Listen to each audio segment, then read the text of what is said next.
오늘은 국회 인턴이 되는 법에 대해서 한번 알아보도록 하겠습니다.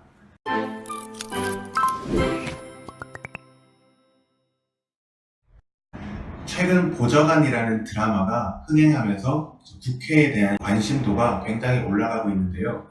그중 제가 경험했던 국회 인턴이 되는 법에 대해서 여러분들께 오늘 소개해 드리도록 하겠습니다. 저 같은 경우에는 2018년 7월 1일부터 2019년 6월 30일까지 딱 1년 동안 국회 인턴으로 근무를 하면서 많은 경험들을 했는데요. 아주 우연한 계기로 근무를 하게 됐습니다. 국회 홈페이지에서 자료를 찾다가 우연히 채용 공고를 보고 지원을 하게 됐는데 너무 운이 좋게도 합격이 돼서 1년 동안 국회 인턴으로 근무를 할 수 있었습니다. 제가 이 영상을 찍게 된 이유는 국회 인턴을 하면서 제 주변 지인들이 국회 인턴에 대해서 너무나도 많은 관심들이 있는데 어떻게 지원하는 줄을 몰라서 묻는 경우들이 굉장히 많더라고요. 그래서 오늘 이 영상을 통해서 여러분들도 국회 인턴으로 한번 지원해 보시라고 이 영상을 제작을 하게 되었습니다. 자, 그럼 국회 인턴은 어떻게 뽑는지 한번 알아보도록 하겠습니다. 네, 우선 아무 포털 사이트에 들어가셔서 국회라고 한번 쳐보시기 바랍니다. 그럼 이 국회 홈페이지가 나오는데요.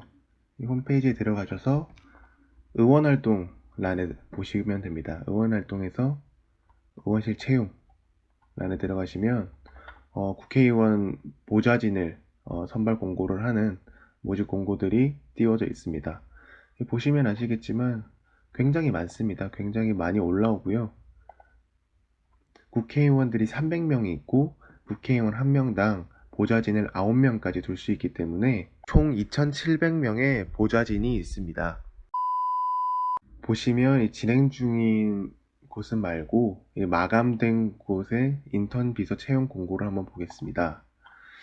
보시면 여기 보시면 모집 대상, 자격 요건 및 우대 조건, 담당 업무, 근무 조건, 전형 방법, 제출 시한, 제출 서류, 참고 사항 등 다양한 부분들을 적시를 해 놓았습니다. 가장 여러분들이 주의해서 꼼꼼하게 챙겨 보셔야 될 부분은 바로 이 자격 요건 및 우대 조건입니다. 이 부분은 의원실에서 어떤 사람을 뽑고 싶어 하는지 가장 함축적으로 잘 나타내져 있는 부분이기도 합니다. 여기 보시면 국가공무원법 제33조의 결격 사유가 해당되지 않는 자, MS 오피스 능숙자, 사진, 영상 촬영 및 편집 가능자, 성실하며 책임감 강한 자라고 이렇게 되어 있습니다. 기본적으로 마이크로소프트 오피스를 굉장히 능숙하게 다루어야 하고요. 그 다음에 사진이나 영상 촬영이나 편집이 가능하면 우대라고 되어 있습니다. 사실 이 우대라고 적혀 있으면 이런 능력을 가진 친구들이 지원을 하게 되면 선발될 확률이 훨씬 더 높은 것은 사실입니다. 전형 방법이나 제출 시한 같은 거는 여러분들이 꼼꼼하게 한번 살펴보시면 되고요. 그 다음은 김도부원실 인턴 비서 채용 공고를 한번 보겠습니다. 여기도 마찬가지로 자격 요건 및 우대 조건에 국가공무원법 제33조 결격 사유에 해당하지 않는 자, 능동적이고 성실하며 책임감이 강한 자, 대인관계가 원만한 분, 그리고 마지막으로 또 나와 있네요. 포토샵, 일러스트, 인디자인, 영상 편집 등 홍보 업무 가능한 자 우대라고 되어 있습니다. 이 의원실도 마찬가지로 이 역량이 있는 친구가 지원을 하게 되면 그렇지 않은 친구보다 훨씬 더 선발될 확률이 높을 수가 있겠죠. 그 다음 제출 서류를 좀 잘 보셔야 되는데 처음 지원하시는 분들은 이 부분에 있어서 좀 당황하실 수도 있어요. 저도 그랬으니까요.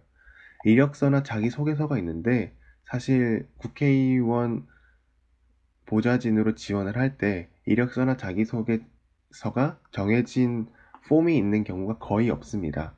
기업처럼 정해져 있는 폼이 있는 경우가 거의 없고 폼이 있으신 분들은 조금 수정을 해서 내용 수정만 해서 제출을 하시면 되고 폼이 없으신 분들은 인터넷에서 그 폼들을 어떤 양식이든 관계없이 하나 깔끔한 걸로 다운을 받으셔가지고 이 이력서와 자기소개서를 작성을 하시면 됩니다.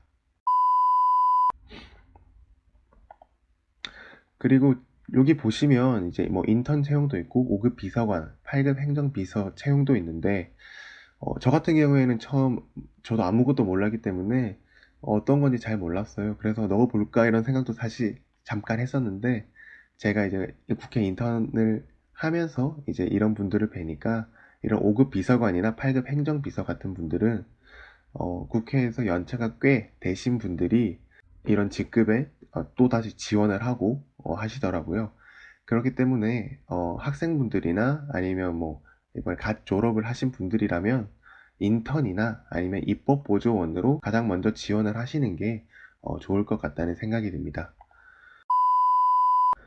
여기 또 보시면 김연아 의원실 인턴 비서 채용 공고를 한번 보면 여기도 마찬가지로 국가공무원법 결격 사유에 해당하지 않는 자, 적극적이고 창의적이며 대인관계가 원만한 자, 동영상 기획과 제작, 편집이 가능한 자, SNS 홍보와 운영 업무 유경험자라고 해서 홍보 업무를 잘할 수 있는 인턴을 뽑고 있는 것 같습니다.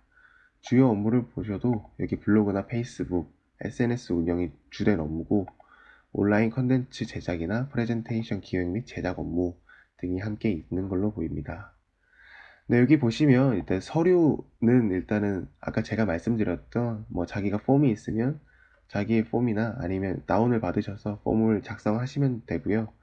그래서 서류 전형에 지원하시면 되고 2차 면접 같은 경우에는 이제 여의도에 있는 의원회관에서 아마 보는 경우들이 굉장히 많습니다. 이게 서울에 계신 분들이라면 괜찮겠지만 저 같은 이런 지방러들은 면접을 보러 사실 서울에 직접 아마 가셔야 되는 부분들이 많이 있을 것 같습니다. 물론 의원실마다 다 다르지만요. 저보고 이제 꿀팁을 알려달라고 하시는 분들이 많아서 오늘 이 영상에서 꿀팁을 몇 가지 좀 소개를 해드리려고 합니다. 저보고 이 많은 글들 중에 딱 한 가지만 읽으라고 한다면 저는 이 자격 요건을 읽을 것 같습니다. 이 자격 요건에는 사실 의원실에서 어떤 사람을 뽑고 싶은지, 어떤 사람이 필요한지에 대한 내용들이 사실 다 나와 있습니다. 그렇기 때문에 여러분들이 자기소개서나 이력서를 쓰실 때, 내가 과거에 어떤 일을 했고, 어떤 일을 했었고, 내가 이런 일들도 다 했었다. 대단하지 않습니까? 저 좀 뽑아주십시오. 이렇게 쓰는 것보다 이 자격 요건을 꼼꼼하게 확인하고 이 의원실에서 필요로 하는 역량을 어필을 하시는 게 사실 가장 좋습니다. 여기 김연아 의원실 같은 경우에는 이 SNS 홍보나 업무 유경험자를 뽑기 때문에 이런 쪽으로 내가 과거에 해봤습니다. 이런 쪽으로 내가 과거에 기획도 해보고 제작도 해보고 운영을 해봤습니다. 라고 어필을 하시는 게 가장 좋겠죠. 네, 지금까지 국회 인턴이 되는 법에 대해서 한번 여러분들과 알아보았습니다. 여러분들이 처음 생각하셨던 것만큼 그렇게 어렵지는 않으시죠? 네, 저도 했으니까 여러분들도 충분히 하실 수 있을 거라고 생각이 됩니다. 앞으로 저는 정치와 관련된 콘텐츠를 주기적으로 업로드를 할 예정입니다. 좋아요와 구독, 그리고 알람 설정 꼭 부탁드리고요. 오늘 영상에서 여러분들이 궁금한 점들이 있으시다면 아래 댓글로 꼭 남겨주시면 제가 일일이 답글을 다 달아드리도록 하겠습니다. 오늘 방송을 여기서 마치겠습니다.